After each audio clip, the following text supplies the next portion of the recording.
Një tjetër seancë vullnetare e dhurimit të gjakut për fëmijët talasemik është organizuar në Fakultetin e Infermierisë në Shkodër. Student, pedagog, por edhe qytetarë të shumët përkrahen këtë nisëm.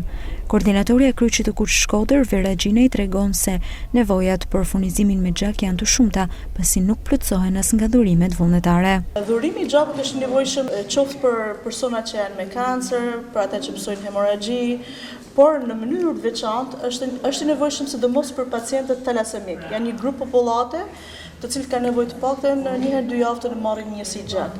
Normalisht tek të rit është fokusi kryesor sepse janë personat më të shëndetshëm dhe vullnetarët më të mirë.